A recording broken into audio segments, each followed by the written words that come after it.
पहला सौदा में आप सबका स्वागत है। संदीप जैन, रजत बॉस, कृष्ण सुब्रमण्यम, हमारे तीन एक्सपर्ट्स हमारे साथ हैं जो आपके लिए आज रणनीति बना रहे हैं। और इस बीच कुछ और स्टॉक्स जहां पर एक्शन दिखने वाला है, उनमें से एक औरोबिंदो फार्मा, पोर्चुगल में $200 मिलियन की एक एक्विजिशन की खबर इस स्टॉक के लिए आई है।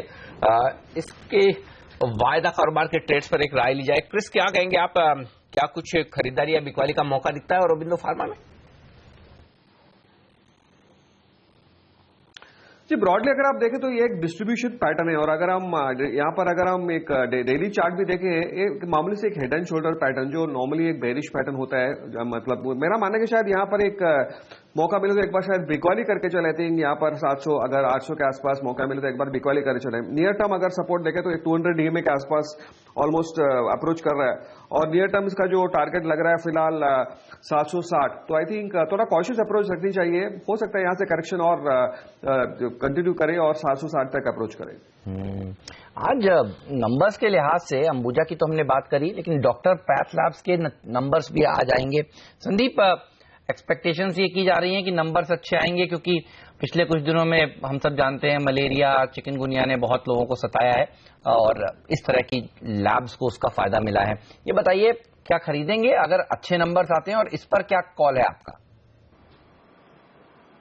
नहीं, बिल्कुल देखिए, खरीदने का तो यह है कि ऑलरेडी बहुत चल चुके हैं ये स्टॉक्स, बट स्टिल जो भी लॉन्ग टर्म इन्वेस्टर्स वो बिल्कुल ले सकते हैं। और रिजल्ट्स मुझे ऐसा लगता है कि अच्छे आने चाहिए। जो आपने कहा चिकनगुनिया और ये सारी जो प्रॉब्लम्स है इस बार बहुत ज़्यादा थी, और इनफैक्ट राजस्थान में और पर्टिकुलरली जयपुर में तो बहुत ज़्यादा देखने को मिला था। नॉर्थ इंडिया साइड में ज़्यादा है। तो मेरे हिसाब से डॉक्टर पैथ लैब्स और थायरोकेयर ये भी है, और सामने एक SRL रेनबैक्सी भी है जो कि फोर्टिस से डीमर्जर होगा, तो उसकी भी एक वैल्यूएशन के लिहाज से ऐसा लगता है कि इन दोनों स्टॉक्स में भी एक्शन रहेगा आने वाले दिनों में। तो मेरे हिसाब से डॉक्टर पैथ लैब और थायरोकेयर ये दोनों ही ठीक लगते हैं। डॉक्टर पैथ लैब और थायरोकेयर लेबोरेटरीज का कारोबार करने वाली कंपनी पर रखिए नजर। और इस बीच नजर रखिए प्री ओपनिंग सेशन पर शुरुआत होने वाली भारतीय बाजारों की। इससे पहले की देख लें किस तरह की शुरुआत हो।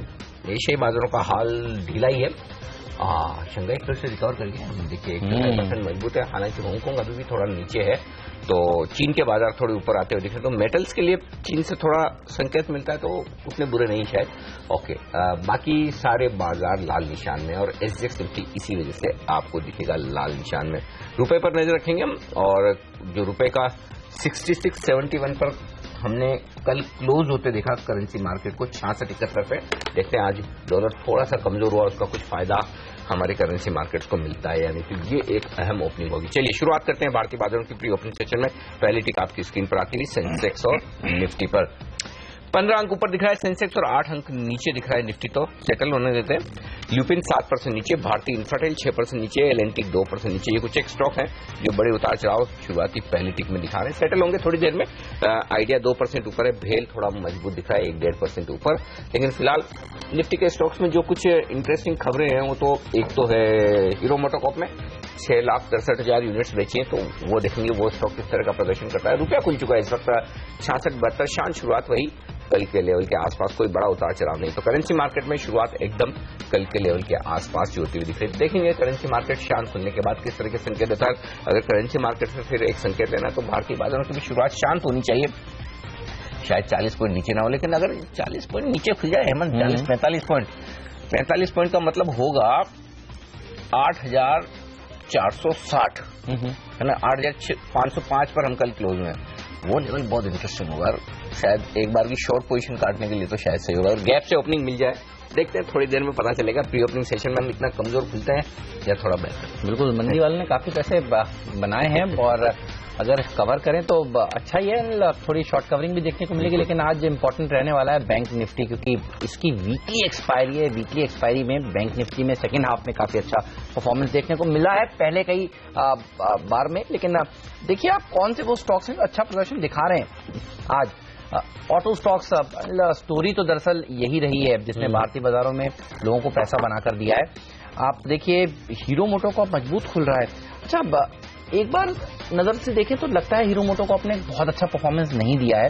लेकिन देखिए 6 लाख गाड़ियां 3 महीने लगातार बेचना, ये उपलब्धि तो है, क्योंकि 6 लाख मोटरसाइकिल्स बनाना और उसके बाद बेचना, और वो भी लगातार, ये अच्छी बात है। तो करीब 4.25% का इजाफा देखने को मिला। बेस बड़ा हो गया है तो यहाँ से डबल डिजिट के गेन्स तो आप उम्मीद नहीं कर सकते जो टीवीएस में देखने को आपको मिल रहे हैं। तो ये दो मोटरसाइकिल से जुड़ी हुई कंपनियों पर आज नजर होगी। टीवीएस मोटर के नंबर्स तो अच्छे आई हैं, 12% से ज्यादा का इजाफा। तो ऑटो कंपनियों के ऊपर फोकस आज भी बना रहेगा।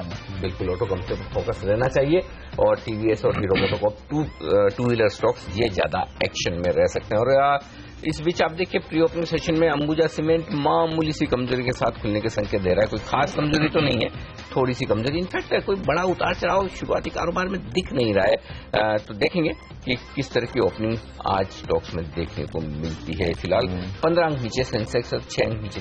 अच्छा, एक झगड़ा जो खत्म होते हुआ नहीं दिख रहा वो टाटा समूह का है। और आज भी देखिए टाटा मोटर जो है वो दबाव के साथ कारोबार कर रहा है। अब वैसे भी मंदी करने वाले जो है ना वो ग्लोबल मार्केट्स को देखते हैं तो कहते हैं वाह अच्छा मौका है, बेच दो। और यहाँ पर झगड़ा चल ही रहा है। ये बताइए चार्ट देखकर रजत, टाटा मोटर्स डीवीआर क्या शॉर्ट करना चाहिए या देर हो चुकी है?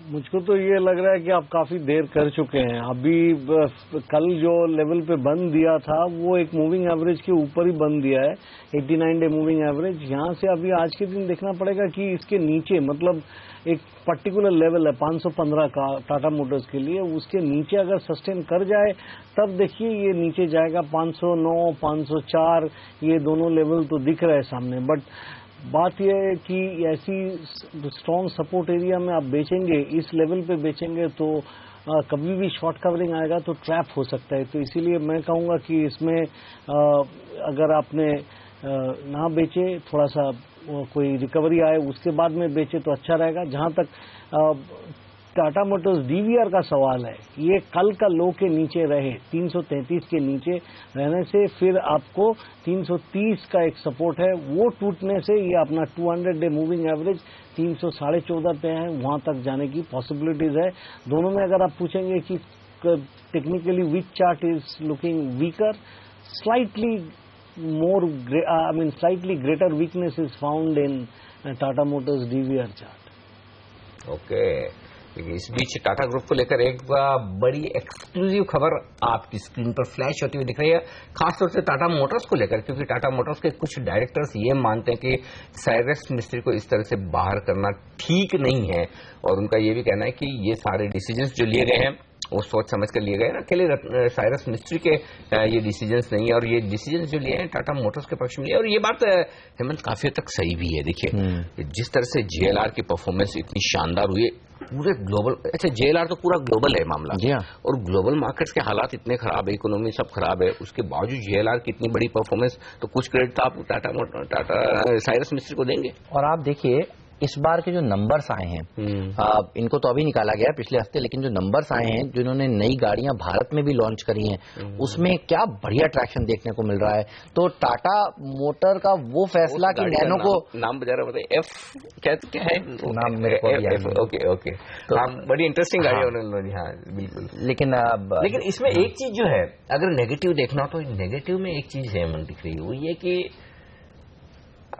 टाटा मोटर्स का बोर्ड बिल्कुल एक राय नहीं रख रहा है। टाटा सन्स का बोर्ड एक राय रखता है ऑलमोस्ट साइरस मिस्त्री को निकालने को लेकर जी, ठीक है, वहां रतन टाटा की बाकी कंपनियों के बोर्ड ऐसा नहीं मानते। हाँ, इनफैक्ट टीसीएस का बोर्ड भी ऐसा शायद नहीं मानता। तो ये एक अच्छा संकेत नहीं है, मतलब दो बोर्ड झगड़ा बढ़ने वाला है। हाँ, झगड़ा बढ़ने वाला चक्र है। इसीलिए हम लगातार पहले दिन से ही कह रहे हैं कि टाटा ग्रुप के स्टॉक्स को आप कह रहे थे कि अब यहाँ से तेजी और ऊपर होने वाली है नहीं, तो तेजी एक कैप हो चुकी है, मंदी वाली खबरें ज्यादा आएंगी। और इसलिए कि या तो अगर आपको रखना ही है कि पोर्टफोलियो से नहीं निकाला तो हेज जरूर रखे। और आपने देखा किस तरह से स्टॉक्स ये इस तरह से, तो अगर भारतीय बाजारों को कमजोर होना तो ये एक बड़ा और कारण है, क्योंकि ये हेवी वेट्स हैं। निफ्टी में देखिए Tata Motors, Tata steel, TCS, ये तमाम शेयर हैं जो अपना वजन रखते हैं। और अगर ये कमजोर होंगे तो फिर दिक्कत वाली बात तो ही। चलिए एनीवे, ये खबर आपकी स्क्रीन पर इस वक्त सेटल होने देते हैं। अब से 2 मिनट बाद प्री ओपनिंग सेशन सेटल होंगे। हरे निशान में आने की कोशिश तो कर रहे हैं, लेकिन देखते फिर भी एसजीएक्स निफ्टी के मुकाबले में उतनी बुरी शुरुआत तो नजर नहीं आ रही जो हम लगातार कर रहे थे। अब 40 नीचे नहीं होता तो शायद हरे निशान में भी खुल जाते, 20-25 नीचे होता तो, लेकिन फिर भी ठीक है, 10-12 पॉइंट 8,500 के आसपास शुरुआत होने के संकेत इस वक्त दिख रहे हैं। और ये सेटल होने देते हैं, तब तक एक बार हम देख लें फटाफट स्टॉक 2020 के आज के 20 top trading ideas.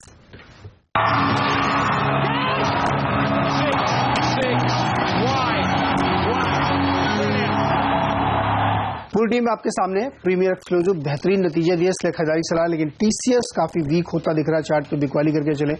Shri Pushkar और इंडोमाइंस में खबरें हैं, एक को यूएस से अप्रूवल मिला है प्रोडक्ट बेचने का, दूसरे के प्लांट ऑपरेशनल हो रहे हैं, वहां खरीदारी करिए। सुमित इंडस्ट्रीज प्रमोटर बाइंग चल रही है, नतीजे काफी शानदार रहे, इसलिए खरीदारी करिए। नोसिल के भी बेहतरीन नतीजे, इसलिए लॉन्ग पोजीशन बनानी चाहिए। लेकिन ओएनजीसी और केन इंडिया में शॉर्ट करिए, क्रूड में काफी तेज गिरावट लगातार देखने को मिल रही है। जीएसएफसी में भी खरीदारी की सलाह होगी सेक्टर्स वक्त, यहाँ पे भी इनके लिए पूरा इन्वायरमेंट जो है वो पॉजिटिव बनता हुआ दिख रहा है। और मनाली पेट्रो एक और नतीजों से पहले खरीदारी करें, और जिस तरीके से इंप्रूवमेंट देखने को मिल रहा है, क्रूड की नरमी इसके लिए फायदेमंद साबित होगी।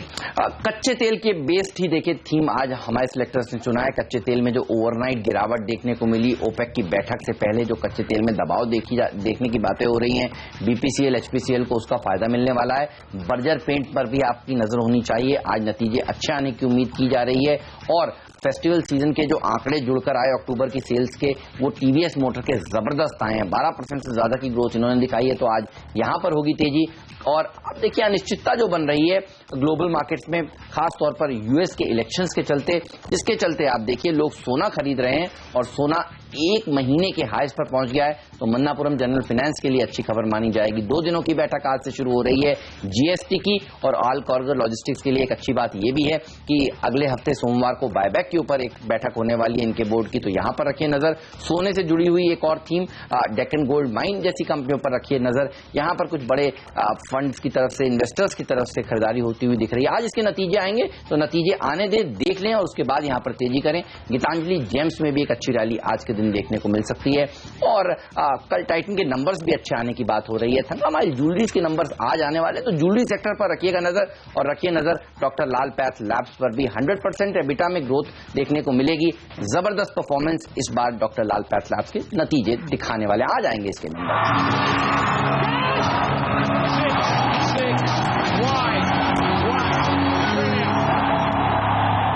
चलिए, तो ये वो स्टॉक्स हैं जो आज आपको इंट्राडे में मुनाफा कमा कर दे सकते हैं, और ऑयल मार्केटिंग कंपनियों में तेजी की शुरुआत हो चुकी है। डॉक्टर पैथ लैब्स 3% मजबूती के साथ खुलने के संकेत दे रहा है।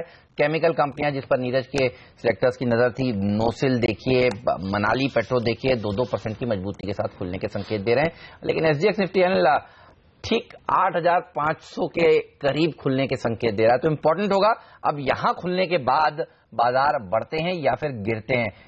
क्या कॉल है आपका? यहीं खुले तो क्या करें? इंतजार मेरे ख्याल से शुरुआती आधा घंटा 1 घंटा देख लेना चाहिए, क्योंकि 8,500 या 20-25 पॉइंट और देख लें, उसके नीचे टिकना खराब होगा।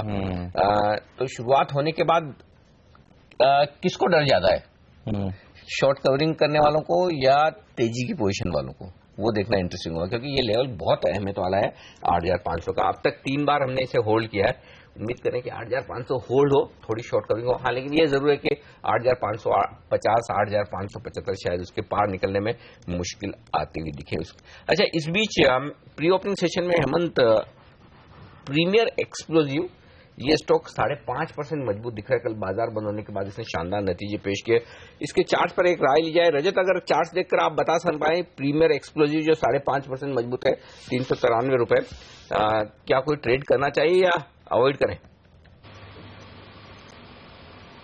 देखिए, प्रीमियर एक्सप्लोसिव्स कल बहुत अच्छी प्रदर्शन दिखाया है, मतलब कि पिछले 5 दिन का लो के पास से शुरू किया था कल, उसके बाद में जहां पे जाके 3 मूविंग एवरेज को क्रॉस करके कल के दिन क्लोज किया है, और क्लोजिंग लेवल जो था वो नीचे की लेवल से काफी ऊपर था, 373 का। आज के दिन फिर से एक बार कल की जो हाई है 384 का, वो टेस्ट होने की पॉसिबिलिटीज है। अगर उसके ऊपर सस्टेन करे तो इन दिनों में 19 अक्टूबर के दिन ये 393 रुपया 70 पैसा का हाई दिखाया था, वो हाई दोबारा टेस्ट होने की पॉसिबिलिटीज है। कोई अगर इसमें पोजीशन लेता है तो 365 रुपया के नीचे स्टॉप लॉस लगा के ही खेलना चाहिए। ऑलराइट, चलिए, तो ये रहा है प्रीमियर एक्सप्लोसिव्स पर। इसके अलावा ये तो हमारा टॉप 5 स्टॉक था ही। श्री पुष्कर केमिकल्स, इसके लिए अच्छी खबर आती हुई, इंडो एमाइंस के लिए अच्छी खबर आती हुई, ये सब स्पेशलिटी केमिकल कंपनियां जबरदस्त प्रदर्शन दिखा रही हैं। संदीप, आपसे राय लेना चाहता हूं। हमने देखा नोसिल के नंबर्स आए थे कुछ दिनों पहले, 150% का मुनाफा वहां पर उस कंपनी ने पोस्ट किया था। केमिकल से जुड़ी हुई कंपनियां आपको अभी भी अच्छी लगती हैं या फिर मुनाफा वसूली करने का समय है? कई शेयर तो 100, 200, 300, 300% की रैली दिखा चुके हैं। नहीं, अभी भी अच्छी लगती है, वैल्यूएशंस के लिहाज से काफी कंफर्टेबल लगती है, क्योंकि जो मैं बीच में शुरू में कह रहा था अनिल जी के सवाल पे कि mid caps and small caps पे ध्यान दे, तो ज्यादातर जो भी बड़ी केमिकल कंपनीज है वो काफी चल चुकी है, और इनफैक्ट बड़ी केमिकल कंपनीज मुझे ऐसे दिखती भी नहीं है कि बहुत ज्यादा है। जो भी है इनफैक्ट कई कंपनियां ऐसी है जिनकी कैपेसिटीज वर्ल्ड में लार्जेस्ट है या इंडिया में लार्जेस्ट हो, उन टाइप की कंपनीज पे ध्यान दे। जैसे कि कुछ दिन पहले मैंने आप ही के शो में नोसिल बताया था, वैसे ही कई बार मैंने पहले भी कुछ स्टॉक्स बताए हुए इसी सेक्टर के काफी। एक मैंने भी जिक्र किया था बातों बातों में विधि डाइस्टफ, ये इनफैक्ट हमारी कंपनी की दिवाली पिक भी थी, ये स्टॉक अच्छा लगता है। और इनफैक्ट मुझे ऐसा लगता है इंडो अमाइंस वो भी पॉजिटिव वहां पे भी है, और फिर एल्काइल एमाइंस है, इन टाइप के स्टॉक्स कई सारे हैं, वहां पे ध्यान देना चाहिए बिल्कुल। तो यहाँ पर केमिकल कंपनी में बड़ी तेजी बनी है, अब भी तेजी हो सकती है, ये संकेत, ये राय इस वक्त संदीप की तरफ से आती हुई दिख रही है। देखते हैं आज स्टॉक्स एक और रिजल्ट के दम पर एक्शन में जो दिख रहा है कमजोरी की तरफ, INFS इंजीनियरिंग 3% नीचे नजर आ रहा है ये आज, और सोनाटा सॉफ्टवेयर ने भी कल बाजार बंद होने के बाद नतीजे पेश किए तो 0.5% ये ऊपर आपको दिखेगा इस वक्त, तो ये एक और संकेत आपके लिए इस बीच। चलिए शुरुआत करते हैं भारतीय बाजारों की, और अब यहाँ पर 1.5 मिनट बचा है, तो प्री ओपनिंग सेशन 14 अंक नीचे दिख रहा है 8,500 पर। SGX निफ्टी के कंपैरिजन में इतना बुरा हाल हमारा है नहीं, तो SGX निफ्टी जो 40-45 पर नीचे दिख रहा था उसके मुकाबले में थोड़ा बेहतर है। स्ट्राइड्स शासन को लेकर भी एक खबर आ रही थी, हाँ इनकी एक सब्सिडरी कंपनी है, उसकी ये लिस्टिंग करवाने की योजना बना रहे हैं, बायो केमिकल के कारोबार में वो कंपनी है, तो स्ट्राइड शासन के स्टॉक पर भी आज नजर रखनी चाहिए, क्या कुछ एक्शन दिखा है। जेलसार कल ये स्टॉक काफी तेजी से भागा था, लेकिन आज 2.5% नीचे दिखा है इस वक्त शुरुआती कारोबार में, प्री ओपनिंग सेशन में थोड़ा सा नुकसान दिख रहा है। ये एक और स्टॉक है जहां पर एक्शन देखने को मिल सकता है। GST से जुड़े तमाम स्टॉक्स पर नजर रखिएगा, ऑल कार्गो, गति, एजिस लॉजिस्टिक, ये तमाम शेयर जो है वो देखना इंटरेस्टिंग होगा कि वहां पर क्या कोई एक्शन तेजी की तरफ बनता है। शुरुआत करते हैं भारतीय बाजारों की, और इस बीच जो स्टॉक्स, डेक्कन गोल्ड आज नतीजे पेश करने वाला है, अहमद ने टीम में भी शामिल किया था, 2.5-3% मजबूत खुलने के संकेत दे रहा है। प्री ओपनिंग सेशन में काफी स्ट्रॉन्ग है ये शेयर, मजबूत खुलने के आसार इस वक्त आपको दिखेंगे, तो यहां पर एक बार आपको नजर रखनी चाहिए। और मिड कैप इंडेक्स मामूली सी कमजोरी के साथ खुलने के संकेत दे रहा है। बैंक निफ्टी 19,200 पर 25 अंकों के नुकसान के साथ खुलने के संकेत दे रहा है। वायदा कारोबार के बैन में एक ही स्टॉक है और वो है सेंचुरी टेक्सटाइल, बाकी कोई बदलाव नहीं। तो देखते हैं किस तरह की शुरुआत होती है भारतीय बाजारों की। पहले टिक 50 अंक नीचे सेंसेक्स पर, अब 65 अंकों का नुकसान सेंसेक्स पर दिखेगा। निफ्टी 8,500 के नीचे खुलता हुआ 25 अंकों के नुकसान के साथ, तो कमजोरी के साथ भारतीय बाजारों की शुरुआत होती दिख रही है। 80 अंक नीचे इस वक्त आपको दिखेगा सेंसेक्स, और निफ्टी में 20 अंकों का नुकसान। 8,500 के अहम लेवल को तोड़ता हुआ निफ्टी पहली टिक पर आपको नजर आएगा। बैंक निफ्टी 25 अंक नीचे इस वक्त आपको दिखेगा, ये इस वक्त का पहला रुझान आता हुआ दिख रहा है। कमजोरी को लीड करता हुआ ONGC कल के 4% के कट के बाद आज फिर से 2.25% नुकसान यहां पर ONGC में दिखेगा। टाटा मोटर्स DVR 1.25% नीचे, महिंद्रा एंड महिंद्रा नीचे, यहां से नुकसान आता हुआ दिख रहा है। TCS 0.5% नीचे आपको नजर आएगा। तो फार्मा शेयरों से नुकसान है, सिप्ला और सन ये नीचे खुलते हुए दिख रहे हैं। बैंक ऑफ बड़ौदा नीचे खुलता हुआ दिख रहा है, तो ये शेयर हैं जो दबाव बना रहे हैं, लेकिन ऑयल एंड गैस ONGC सबसे ज्यादा दबाव बनाता हुआ यहां पर। हिंडाल्को देखिए 1% नीचे, माफ कीजिएगा 1% ऊपर, ये टॉप गेनर है निफ्टी का आज, और इस बीच 8,500 पर आता हुआ निफ्टी 50 अंकों का नुकसान सेंसेक्स में। वायदा कारोबार में बता दूं NMDC कमजोर है, यहां पर 100 रुपए का टारगेट दिया है, JP मॉर्गन ने इसे डाउनग्रेड किया। फेडरल बैंक 0.5% नीचे, तो ये कुछ एक स्टॉक्स है जो कमजोरी की तरफ दिख रहे हैं। मजबूत किया है स्ट्राइड शासन की, अभी हम बात कर रहे थे, 3.5% का बड़ा उछाल यहां पर आता हुआ दिख रहा है। PC ज्वेलर्स, कई सारे ज्वेलरी स्टॉक हेमंत ने टीम में शामिल किए हैं आज, या फेस्टिव सीजन में अच्छी और नतीजों की उम्मीद में हंगामा आई ज्वेलरी वगैरह, तो आज PC ज्वेलर्स 1.5% मजबूत है। टोरेंट पावर, हिंडाल्को जैसे शेयरों में अच्छी तेजी देखने को मिल रही है।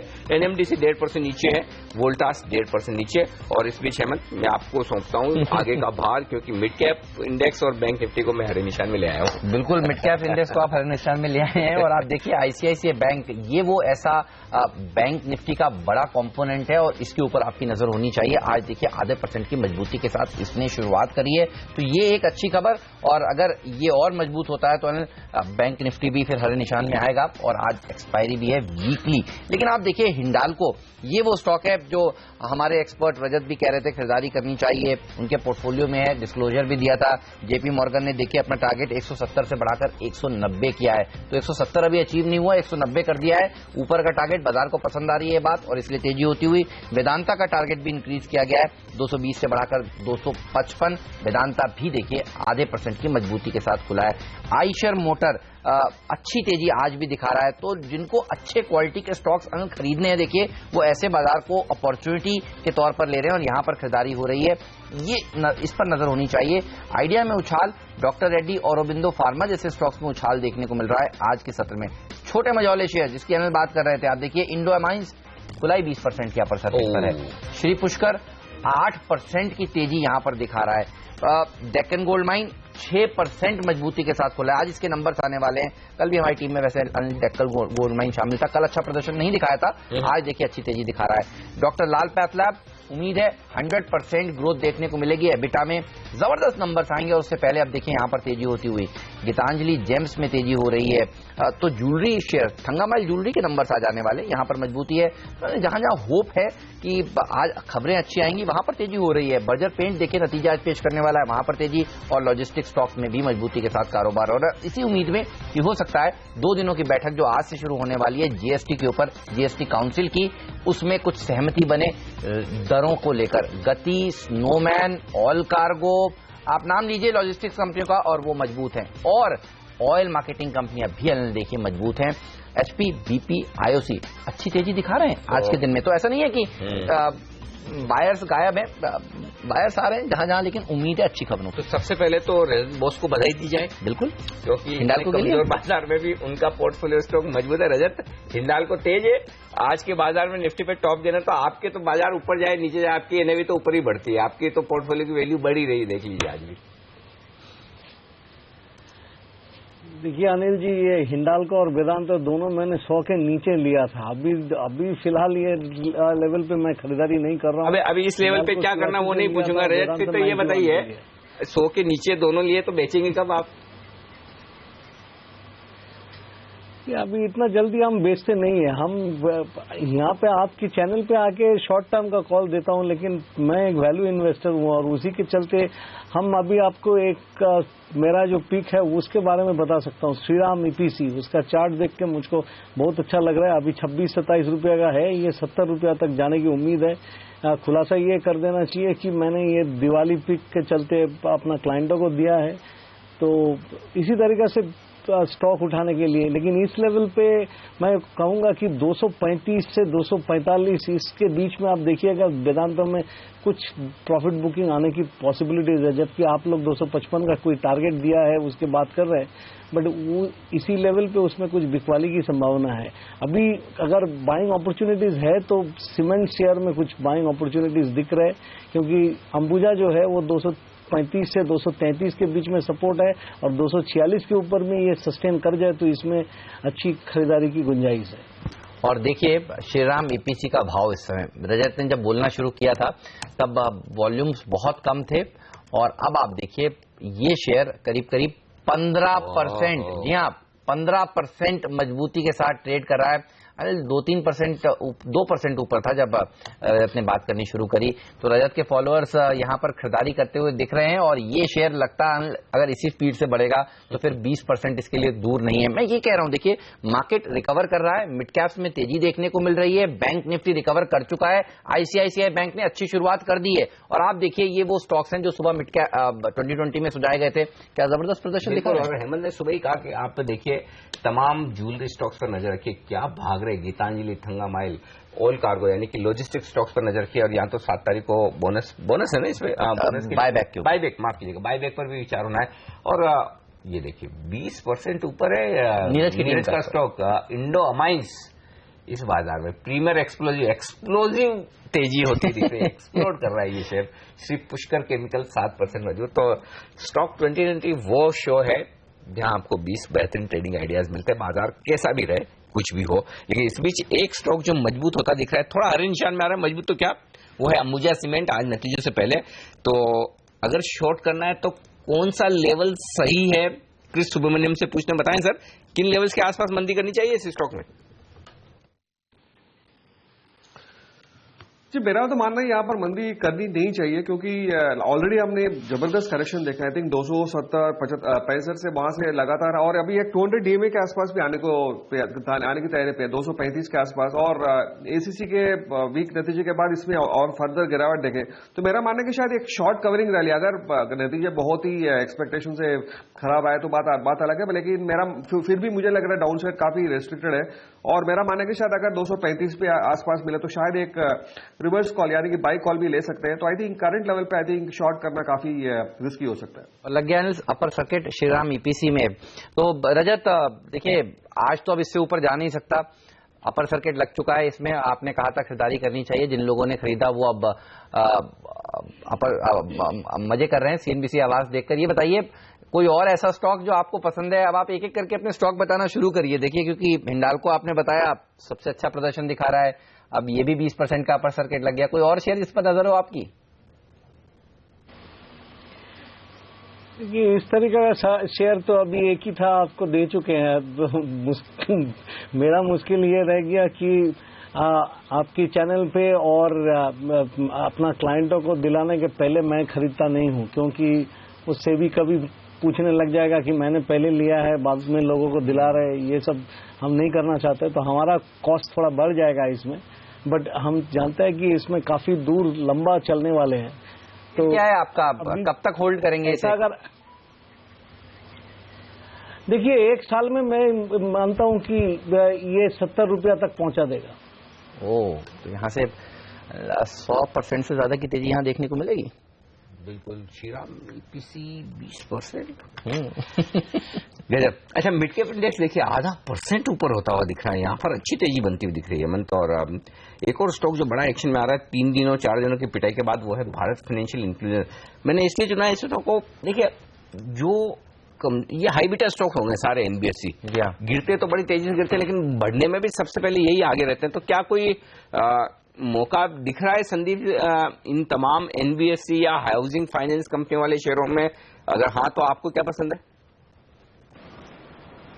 पिछले 1.5 साल से आपके चैनल पे मैं शायद लगातार एनबीएफसीज और माइक्रो फाइनेंस कंपनीज पे बातचीत करता आया हूं, और मुझे ऐसा लगता है कि अभी भी काफी स्टीम बाकी है, क्योंकि इनकी जो ग्रोथ रेट है वो जबरदस्त है। अगर आप हाउसिंग फाइनेंस कंपनीज की बात करें तो वहां पे भी जबरदस्त ग्रोथ रेट है, और रेट कट के बाद इन कंपनीज को बहुत फायदा होने वाला है। और एमएफआईज की अगर बात करें तो करीब 80 से 100% की ग्रोथ रेट है इन कई कंपनियों में। अगर आप भारत फाइनेंशियल, ये ऑलरेडी बेस बड़ा हो गया, सबसे बड़ी कंपनी है। फिर इक्विटास अभी भी वैल्यूएशन के लिहाज से अच्छा लगता है। इक्विटास जैसी एक ट्विन कंपनी है उज्जीवन, दोनों के आईपीओ भी साथ है, और ऑलमोस्ट एक्टिविटीज भी सिमिलर सी रहती है। स्टॉक मार्केट भी सेम रिएक्ट करता है ऊपर नीचे का जब भी इनका होता है। दोनों अच्छे लगते हैं। और फिर सेटिन क्रेडिट केयर मैंने कुछ दिन पहले रेकमेंड भी किया था, करीब 145% की ग्रोथ रेट से ग्रो कर रही है 3 साल की अगर कैगड़ देखें। और एक नया स्टॉक मैंने चुना है मुथूट फाइनेंस, जो मैंने बातों बातों में भी बताया भी था। मुथूट फाइनेंस जो नीला वाला लोगो है, एक तो लाल लोगो वाली वो 15,000 करोड़ की कंपनी है, ये है 250-300 करोड़ की कंपनी है, जिसमें ऑलरेडी एक 1200-1300 करोड़ की बुक मुथूट माइक्रोफिन के नाम से बनी हुई है, जिसकी 10 मतलब करीब 1000 करोड़ के लगभग की वैल्यूएशन है, मगर कंपनी आज करीब 300 करोड़ पे ही मिल रही है। तो मुझे ऐसा लगता है यहाँ पे बहुत वैल्यू है और बिल्कुल इस स्टॉक को लेना चाहिए। ये नीला वाला लोगों का क्या सिस्टम है संदीप? ये अच्छा, ये बताइए ये भाव देख के कैसे पता चलेगा कि इसमें ये नीला वाला लोगो है या लाल वाला है? वो भाव देख के 310-20 रुपए के लगभग का, और वो 370 के लगभग का है। और वो नीला मुथूट पापाचन ग्रुप है, और वो मुथूट है लाल वाला खरीदना है। ये बताओ, तो ये ऐसे बताना पड़ता है कई बार। ये तरीका सही है। अच्छा, 310 वाला खरीदना है कि 370 वाला खरीदना है, ये बताइए फिर। 310 वाला, जो 300 के आसपास है, मुझे ध्यान नहीं है भाव क्या है, 295, 310, 315, कल 325 तक भी गया था। तो आप मुथूट कैपिटल की बात कर रहे हैं, मुथूट फाइनेंस की नहीं?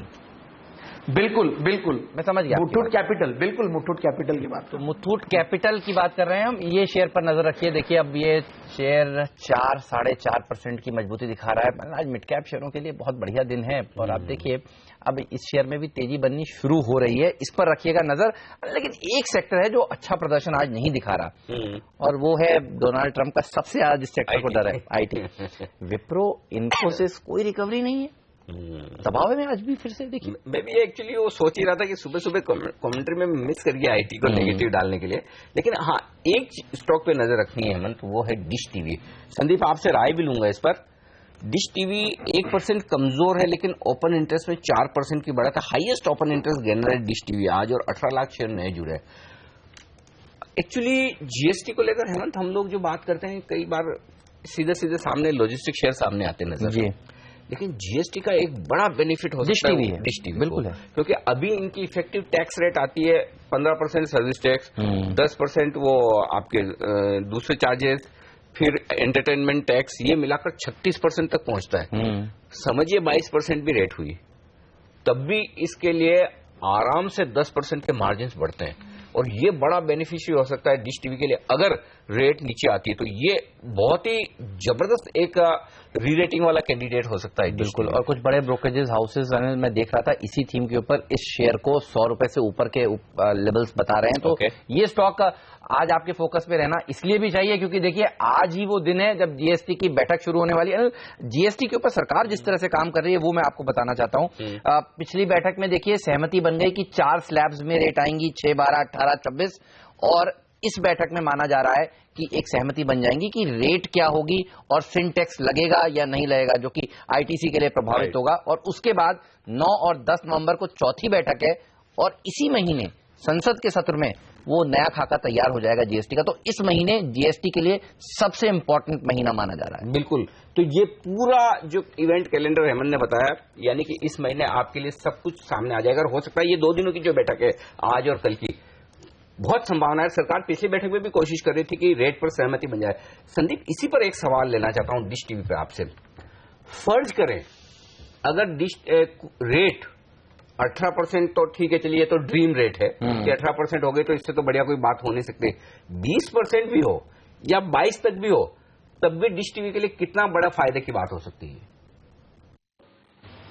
नहीं है सर्टेनली। देखिए जिस तरीके से आईटीसी एक जीएसटी प्ले हो गया था और कई बार ऐसा लगता है कि इनको बेनिफिट मिलेगा रेट्स को लेकर, सर्टेनली वहां तो अगर आए भी नहीं आए बेनिफिट, बट इस पर्टिकुलर कंपनी को ऐसा लगता है कि बेनिफिट मिलेगा। और जो भी सर्विस प्रोवाइडर्स है और जहां पे भी अदर देन सर्विस टैक्स और भी टैक्सेस लगते हैं तो उनको सर्टेनली फायदा मिलेगा। और मुझे ऐसा लगता है कि डिश टीवी वैसे भी बाय ऑन डिक्लाइंस है, जहां पे भी ये नीचे आए ये लेने का स्टॉक है। और जो 4G और ये सब आएंगे सर्टेनली जो कंटेंट कंपनीज है उनको फायदा मिलने वाला है और वहां से थोड़ा कंपटीशन जरूर आएगा इनको, बट स्टिल मुझे ऐसा लगता है कि इस रेट कट का ये जो भी जीएसटी का रेट है उसका बेनिफिट मिलेगा और बाय ऑन डिक्लाइंस की रणनीति अपनानी चाहिए। अच्छी तेजी बनती हुई डिश टीवी में निचले स्तरों से देखने को मिल रही है। और आप देखिए आज हमने मोटा मोटी 3 बड़े स्टॉक्स की बात करी है। एक डिश टीवी की जो निचले स्तरों से रिकवर हो रहा है, मुथूट कैपिटल की जो आपको बता दूं अब 10% भाग चुका है और ये शेयर बताया था संदीप जैन ने कुछ ही देर पहले। और श्रीराम में तो खैर सर्किट लग चुका है, अपर सर्किट श्रीराम ईपीसी जो रजत ने बताया था। तो खरीदार काफी है मार्केट में, बस और आइडियाज चाहते हैं। और ये एक सबक है बहुत सारे दर्शकों के लिए।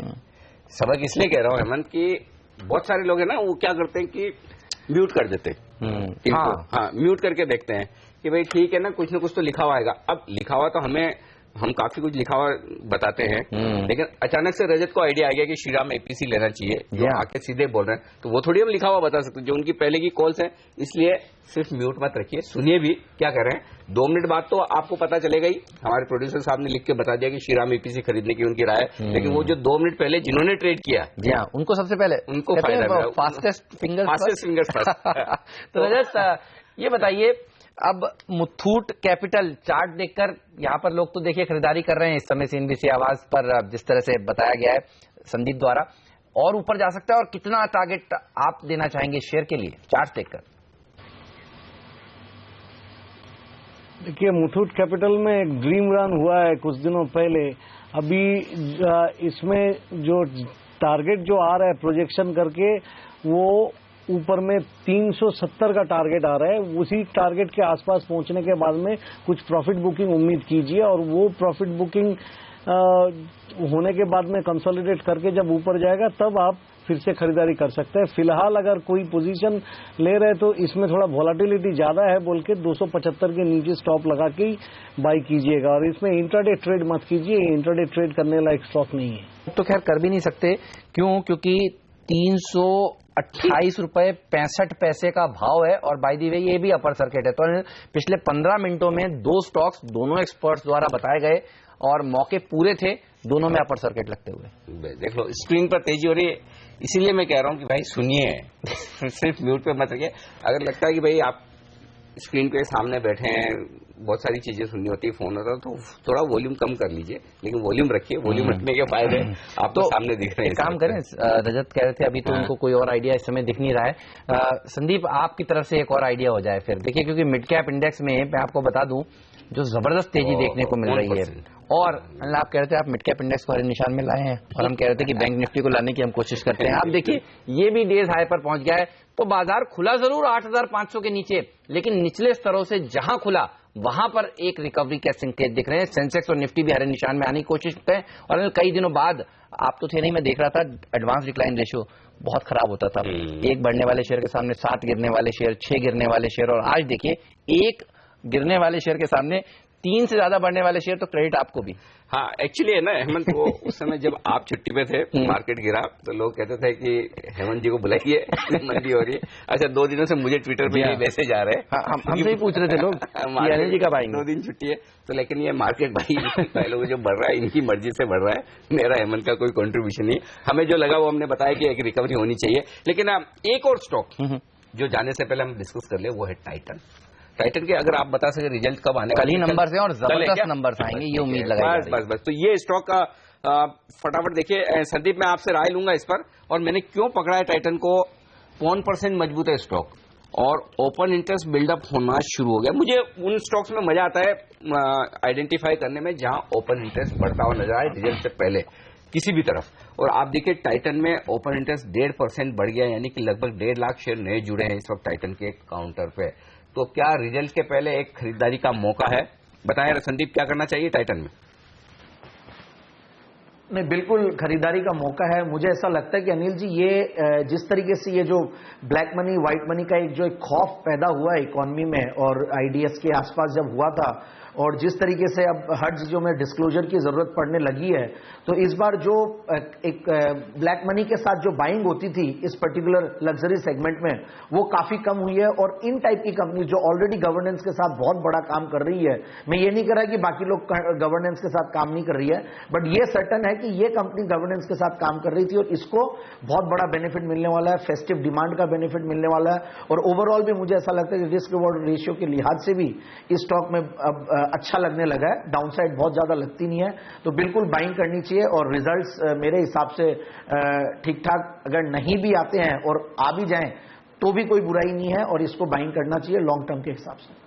इनमें कुछ बड़े फायदे इस कंपनी को मिलते हुए नजर आएंगे। मैं कुछ पोल्स पढ़ रहा था जो कह रहे हैं कि टाइटन के नतीजे अच्छे आने वाले। बाय द वे, आज थंगामाइल ज्वेलरी के नतीजे आने वाले हैं, अगर वो नंबर्स भी अच्छे आए तो भी टाइटन में एक बार तेजी होगी। पीसी ज्वेलर्स इस समय एफएनओ में टॉप 3 एफएनओ गेनर्स में शामिल हो चुका है, और गीतांजलि में भी अच्छी तेजी देखने को मिल रही है। तो ज्वेलरी सेक्टर अच्छा प्रदर्शन आज के दिन दिखा रहा है। जेम्स एंड ज्वेलरी सेक्टर यहाँ पर रखे नजर, छोटे सेक्टर्स में बड़ा पैसा बनता है, ये बात साफ है। और खासतौर से तब जबकि आपको मिड कैप इंडेक्स 1% ऊपर दिखे, तब ये तेजी जरूर होती है। चलिए, इस बीच एक और अहम लेवल के पार आता हुआ दिख रहा है, वो है bank Nifty. 19,300 stop loss level है शॉर्ट पोजीशन वालों का, वो शायद ट्रिगर होने की तैयारी। आप कह रहे थे 19,100 इंपॉर्टेंट लेवल है, तोड़ेगा नहीं। 19,300 के ऊपर मंदी काटनी चाहिए, 19,500 के ऊपर तेजी करनी चाहिए। ये 3 लेवल्स हैं बैंक निफ्टी के लिए। तो पहला अहम लेवल बैंक निफ्टी पार करने की कोशिश करता हुआ एग्जैक्टली 19,300 पे थोड़ी देर देख लीजिएगा। चलिए, वक्त है हमारे तीनों एक्सपर्ट से विदा लेने का। संदीप, रजत और क्रिस, शुक्रिया आप सबका हमारे लिए वक्त निकालने के लिए। मजबूत हो चुके हैं बाजार, मजबूती कहेंगे क्योंकि जिस तरह का माहौल था, एसडीएक्स निफ्टी तो 45 नीचे दिखा रहा था, उसके सामने तो बहुत अच्छे हैं, 12 पॉइंट ऊपर है। 8,550 को पहले पार करें, फिर एक्शन थोड़ा शॉर्ट कवरिंग का देखने को मिलेगा। तो आज का हाई है 8,531, हाई के आसपास ही हम ट्रेड कर रहे हैं। 8,490 के आसपास का लो निफ्टी ने बनाया। वक्त एक छोटे से ब्रेक का, और इस ब्रेक के बाद इंडिया इन्फोलाइन के संजीव भसीन साहब हमारे साथ कार्यक्रम में शामिल होंगे, उनसे करेंगे बातचीत, लेंगे बाजार पर स्टॉक्स पर आए इस ब्रेक के बाद।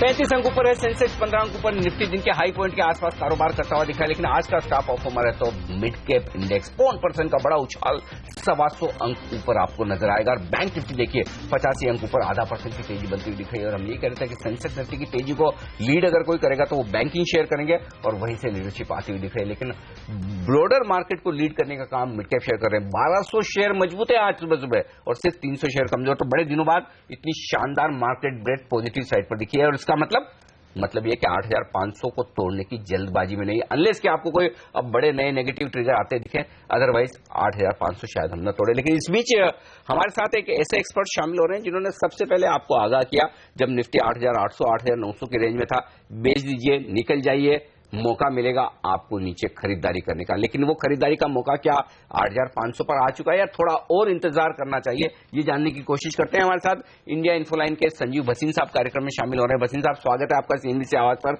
बेचने का कॉल तो एकदम परफेक्ट था आपका कि निकल जाइए, अब लेने के लिए ये सही जगह है या इंतजार करना है? हाँ, गुड मॉर्निंग अनिल, बिल्कुल आपको और हेमंत को गुड मॉर्निंग। और हम कहेंगे ये सबसे अच्छा मौका है क्योंकि हमने आपको यही कहा था कि अर्निंग जब तक कैचअप नहीं करेंगे निफ्टी में थोड़ा सा फ्रॉथ आ चुका है। अब हम काफी सेटिस्फाइड हैं with the guidance and the earnings जो अभी आए हैं। They have not only met, they have beaten expectation and we think के 2017 में earnings will be in closer to double digit which will again make the multiple very very reasonable. तो ये एक globally induced volatility है जिसपे India का कोई कार्यक्रम नहीं है और ये इस कारण से एक बहुत अच्छी बाइंग अपॉर्चुनिटी है क्योंकि अगले 4-5 दिन में जो भी फैसला होएगा आई थिंक इट्स अगर कोई देश जो पॉजिटिव है either of the two coming is going to be India. तो इस वॉलेटिलिटी का इस्तेमाल कीजिए, सही तरह से अच्छे शेयर लीजिए क्योंकि हमें लगता है दिसंबर के बाद आपको मौका नहीं लगेगा और निफ्टी न्यू हाईज पे डेफिनेटली चले जाएगा by the end of the year. आपके मुंह में सर घी शक्कर, दिसंबर के बाद न्यू हाईज निफ्टी लगा लेगा तो कहां पर करे खरीदारी? भसीन साहब, सब लोग यही पूछ रहे हैं और आप देखिए हमारे दो एक्सपर्ट्स कुछ देर पहले आए थे, उन्होंने जैसे ही शेयरों के नाम लिए अपर सर्किट दोनों में लग गए, श्रीराम, ईपीसी, मुथूट कैपिटल। ये बताइए आप कहां पर खरीदारी करना चाहते हैं? और दूसरा सवाल मेरा ये है, अगर 100 रुपए हैं आपके पास तो उसमें से कितने रुपए इस समय खर्च करने चाहिए? क्योंकि आप जैसा कह रहे हैं कि 4 ट्रेडिंग सेशंस के बाद यूएस में इलेक्शंस हैं, तो कितने रुपए अभी खर्च करें और बाकी किस तरह से डिप्लॉय करें? पहली बात तो हेमंत ये लेके चलिए कि सिर्फ इंडिया में नहीं पॉलिटिक्स के लिए वॉलेटिलिटी होती है। अब आपको यूएस ने भी दिखा दिया कि 2 आदमियों में से दोनों में ही समझौता नहीं हो रहा ऑन अ लाइटर नोट। हाँ, तो जैसे आपने कहा हम तो कहते हैं 60 से 70 रुपए आपको लगाने चाहिए अभी क्योंकि डाउनसाइड रिस्क है नहीं। Earnings are starting to mature, green shoots on the macro are extremely good. आप कोर सेक्टर ग्रोथ देखिए, cyclical demand in cement, steel, power, ये सब अपटिक पे है और ये 2017 में बढ़ेगा और इस कारण से India position will be very very strong in the global economy. तो किस सेक्टर में कहें? हम कहेंगे बैंक्स और मेटल्स। मेटल्स में हम बहुत बुलिश हैं। हिंडाल्को न्यू हाई टच कर रहा है despite Nifty hitting new lows of the 4 month high. तो ये बता रहा है कि आपको वेदर आप स्टील अथॉरिटी लीजिए या जेएसडब्ल्यू या हिंडाल्को या वेदांता, मेटल्स में आपको एक्सपोजर बढ़ाना पड़ेगा। ये मत देखिए कि हिंडाल्को 65 रुपए से 160 है क्योंकि एक साल में वो 250 रुपए हो जाएगा और आप अगर इसी इंचा में रहे कि वो वापस आएगा तो शायद ना मिले। इस कारण से दूसरा ग्रोथ अपॉर्चुनिटी आपकी कंजम्पशन लेड है, वेदर इट्स ऑटोज और बैंक्स। आईसीआईसीआई बैंक ने एक जो आपको ये एसआर ऑयल के बाद एक डील की है वो बहुत ही पॉजिटिव है, कैश एक्रिएटिव है। कॉर्पोरेट लेंडर्स में आईसीआईसीआई और स्टेट बैंक और रिटेल लेंडर्स में इंडसइंड बैंक, ये तीनों शेयर में आप कोई भी डिक्लाइन मिले तो लीजिए। और मिड कैप में जिसमें हमने हमेशा ही आपके लिए दिग्गज शेयर निकाले, 2 नाम लेंगे। सैटिन क्रेडिट केयर एक माइक्रो फाइनेंस कंपनी है जिसकी सबसे हाई निम्स है 9% plus for the last 18 quarters, जहां पे क्रेडिट ग्रोथ बहुत अच्छी एक्सपैंड कर रही है। मैनेजमेंट इज वेरी बुलिश और अगले साल में हमें लगता है 750 रुपए का टारगेट सैटिन क्रेडिट केयर में मिलना चाहिए। दूसरा है ट्राइडेंट, एक homeware and textile play with paper being a dominant part और paper prices are going through the roof. इसमें मार्जिन सबसे अच्छे हैं इन पेपर ट्रेड में ऑन द एग्री साइड। 58-59 में ये शेयर है और इसका हमारा 1 साल का लक्ष्य 100 रुपए का है। ट्राइडेंट की बात कर रहे हैं और सैटन क्रेडिट केयर की बात कर रहे हैं। सैटन क्रेडिट केयर भसीन साहब देखिए, अब अभी आपने रिकमेंड किया, अब ये चलना शुरू हो रहा है, 2.5-3% की मजबूती। बताइए आपका सैटन क्रेडिट केयर के ऊपर टारगेट क्या है 1 साल के लिए? 750 रुपए। तो ये 550 रुपए में तो अभी उसने QIP किया है और प्लेसमेंट किया है। It will come out with the strongest results in the micro finance sector and the NIMs at 9% give you a lot of comfort के निम्स अगर थोड़े घटे भी मार्जिन बहुत स्ट्रांग है। और ट्राइडेंट ये शेयर भी अच्छा प्रदर्शन दिखाना शुरू कर रहा है। ये बताइए टेक्सटाइल सेक्टर ने जिस तरह से बेहतरीन प्रदर्शन अब दिखाना शुरू किया है, आप इसे किस तरह से देख रहे हैं? क्योंकि कई छोटी छोटी कंपनियां तो मुश्किल में थी, बंद भी हुई, लेकिन अब अच्छी कंपनियां मजबूत हो रही हैं। इस सेक्टर के बारे में भी कुछ बताएं, क्योंकि इस सेक्टर ने पहले अंडर परफॉर्म किया था और अब देखिए बेहतरीन प्रदर्शन दिखाना शुरू कर रहा है। खासतौर पर कई दिग्गज कंपनियों ने अच्छे नंबर्स पेश किए। देखिए हेमंत, वो कहते हैं every stock has its time in the sun. जैसे आपने सोचा था कि टायर के शेयर ऐसे 10 गुना बढ़ जाएंगे या केमिकल के शेयर, उसी तरह से अब टेक्सटाइल की बारी है। अरविंद का भाव 35 रुपए होता था 2009 में और अब 350 रुपए है। तो वो बता रहा है कि एक सेक्टर में अब जितनी अंडरपिनिंग होनी थी वो हो चुकी है। आप ही के शो पे हमने मेंशन किया था, एक मॉन्टी कार्लो फैशन लुधियाना की कंपनी है, ओसवाल की, उनका एक ऑफशूट था और जो ज्यादातर वुलन में था वो टेक्सटाइल रिटेल में चले गया, even on the summer wear. उसने बहुत अच्छे रिजल्ट दिए हैं। वो हमें लगता है यहां से भी 600 रुपए का टारगेट आ सकता है। Trident will be the biggest beneficiary जो अभी एम्ब्रॉयडरी हुआ है वेल्सपन पे। उससे हमारे को जो ध्यान है उसमें जेसी पेनी और 2-3 यूरोप की दिग्गज कंपनियों से उनको बहुत बड़ा ऑर्डर इनफ्लो मिलने वाला है। तो उसने एक ग्रोथ दिखाई है होम फर्निशिंग में और उसका पेपर डिवीजन भी बहुत अच्छा कर रहा है। Some of parts we think textile and metals will be very good sectors to be played in 2017। Of course कई शेयरों में ऑलरेडी वो बहुत उछाल आ चुकी है, जैसे अरविंद है, बट बाकियों में आपको रिसर्च करनी पड़ेगी, आपको थोड़ा सा मेहनत करनी पड़ेगी, तभी आपको ये दिग्गज नाम मिलेंगे। हमारी तरफ से ट्राइडेंट इज एन ओवरवेट। वाह, और क्या तेजी होती हुई दिख रही है। देखिए दोनों ही शेयर अब दिन के हाईएस्ट लेवल पर 5-5% मजबूत, और भसीन साहब ने जब बताना शुरू किया था तो 1-1% की मुश्किल से तेजी थी इनमें। बिल्कुल, दोनों स्टॉक भागते हुए नजर आ रहे हैं। इनफैक्ट आज ये देखिए लोग किस तरह से खरीदारी के मौके ढूंढ रहे हैं इस बाजार में।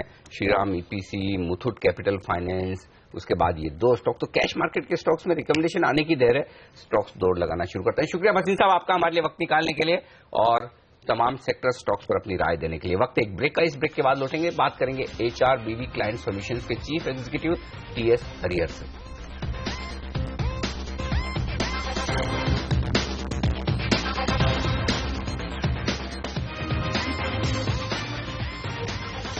एक्शन भरपूर है भारतीय बाजारों में, लेकिन देखिए मिड कैप शेयर ज्यादा अच्छा प्रदर्शन दिखा रहे हैं। 0.5% की मजबूती यहां पर देखने को मिल रही है।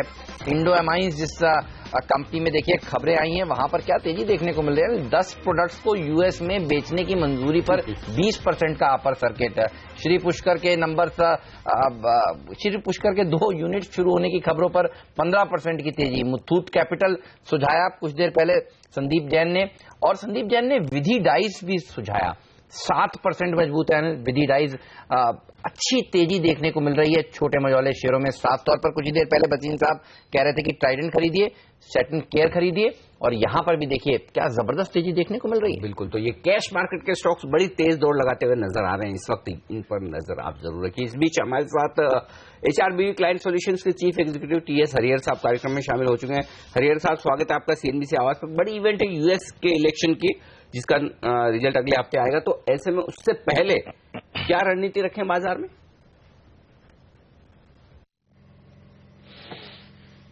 देखिए ब्रॉडली मार्केट में एक अनसर्टेनिटी बना हुआ है, क्योंकि market is not too certain कि जिस तरह से दोनों का गैप नैरो होते जा रहा है between Trump and Hillary Clinton, मेरे ख्याल से मार्केट में काफी हद तक एक कंसर्न है, क्योंकि जिस तरह ट्रंप के स्टेटमेंट्स आए हैं कि वो चाइना को बार करेंगे, मैक्सिको की तरफ एक दीवार बनाएंगे, इंडिया को आउटसोर्सिंग कम करेंगे, तो इससे डेफिनेटली एक मार्केट में थोड़ा सा पैनिक बना हुआ है। मेरे ख्याल से I think it's a temporary phase, we have to wait out for the elections to get over. पर जो बड़ा इंकरेजिंग बात यह है कि जिस तरह से इंडिया का पीएमआई नंबर आया, जिस तरह से चाइना का पीएमआई नंबर आया, जिस तरह से यूएस का पीएमआई नंबर आया, आई थिंक एक बात तो साफ है कि ग्लोबली मैन्युफैक्चरिंग में एक अपटिक दिख रहा है। I think that could be the big news. पर जैसे आपने कहा, यूएस इलेक्शन एक टेम्पररी कंसर्न है और we have to wait it out. उसके बाद मेरे ख्याल से the PMI numbers will start showing on the stock prices. Trump को जीतने को लेकर जिस तरह से आप बता रहे हैं कि अब माहौल बन रहा है यूएस में और जिसको हम फैक्टर करने की कोशिश कर रहे हैं, ये बताइए उसके बाद क्या फेड की हिम्मत होगी कि ब्याज दरें दिसंबर में बढ़ा दें, या आपको लगता है कि ये पोस्टपोन हो जाएगा? क्योंकि कल के मिनट्स देखकर जरूर ऐसा लग रहा है, लेकिन इलेक्शन एक बड़ा इवेंट है और 4 ट्रेडिंग सेशन बाद उसका आउटकम आएगा। फेड का क्या ये मूड और स्टांस चेंज करने वाला इवेंट है, आपको लग रहा है? देखिए, ऑन पेपर तो माना जाता है कि फेड इंडिपेंडेंट है। माने जो फेड के डिसीजंस होते हैं, it is not politically driven, but eventually I think एक पॉलिटिकल इम्पैक्ट तो होता ही है। और जिस तरह से ट्रंप का एक प्रो बिजनेस अप्रोच रहा है, आई थिंक उससे एक बात तो साफ जाहिर है कि he will be force not to hike rates any longer. तो यदि ट्रंप आते तो मैं मानता हूँ शायद से दिसंबर में रेट हाइक नहीं होगा। यदि हिलरी क्लिंटन आती है तो आई थिंक मोस्ट लाइकली दिसंबर में रेट हाइक हो जाएगा। तो आई think that will be a very important determinant if Trump comes. मैं मानता हूँ कि रेट हाइक शायद से दिसंबर में नहीं होगा। अनिल, और मैं कुछ फॉरेन रिपोर्ट्स पढ़ रहा था, वो कह रहे हैं कि अगर ट्रंप आ जाते हैं और वो ये कहते रहे हैं कि हालत बहुत कमजोर है, नाजुक है इस समय और कॉर्पोरेट टैक्स को यहां से घटाने की जरूरत है, तो अगर लिक्विडिटी पर्याप्त रहती है तो फिर बाजारों के लिए एक और अच्छा फैक्टर होगा ये, नहीं? ये जो पॉइंट आपने कहा ना, कॉर्पोरेट टैक्स घटाना, ये बहुत बड़ा ट्रिगर है। क्योंकि एकदम तुरंत ये कॉर्पोरेट टैक्स घटते आपके लिए वो प्रॉफिट बढ़ जाता है जो आप शेयर होल्डर्स में बांट सकते हैं। तो प्रॉफिटेबिलिटी बिना कुछ किए आपकी बढ़ती है। और आपको याद होगा कि हिंदुस्तान में भी जब पहला बजट आया था इस नई सरकार का, उन्होंने कहा कि 4 साल में हम 5% कॉर्पोरेट टैक्स की दरें कम करेंगे। तो कॉर्पोरेट टैक्स कम करना अपने आप में एक बहुत बड़ा ट्रिगर हो सकता है। फिर डाउ में तेजी होगी तो फिर तो वही बात हम बार बार करें। देखिए, ब्रेक्जिट को लेकर भी जो लोगों को डर था वो कुछ हुआ नहीं, तो ट्रंप को लेकर भी जितना डर है शायद बाद में बाजार ऊपर से बढ़ जाए, कोई बड़ी बात नहीं। तो एक नीजर रिएक्शन और उसके बाद ठीक वही हो सकता है जो ब्रेक्जिट। इवेंट का ही रिस्क है, इवेंट निकल जाए तो फिर शायद तेजी हो सकती है, नहीं? होना चाहिए, बिल्कुल होना चाहिए। तो देखते हैं क्या कुछ होता है। फिलहाल ऐसा लगता है कि विन विन वाली सिचुएशन वाला मामला दिख रहा है, चाहे ट्रंप जीते चाहे हिलरी जीते, बस अमेरिकी बाजार मजबूत होने चाहिए इस इवेंट के बाद। रिस्क है तो एक ही कि अमेरिका में ब्याज दरें बढ़ेगी, लेकिन वो भी काफी हद तक बॉन्ड यील्ड्स में अब आ चुका है। चलिए, वक्त है आपसे विदा लेने का। हरिहर साहब, बहुत बहुत शुक्रिया आपका सीएनबीसी आवाज के लिए वक्त निकालने के लिए। और इस बीच बाजार काफी बेहतर रिकवरी दिखाते हुए 8,500 के नीचे ज्यादा टीके नहीं, रिकवर होने की कोशिश कर रहे हैं। देखते हैं कितने कामयाब होते हैं। फिलहाल पहला सौदा मैच नहीं, लेकिन आप बने रहिए सीएनबीसी आवाज के साथ। सोने में क्या रणनीति हो, क्रूड को किस तरह से आज आपको ट्रेड करना चाहिए, सब पर बात करेंगे ब्रेक के बाद।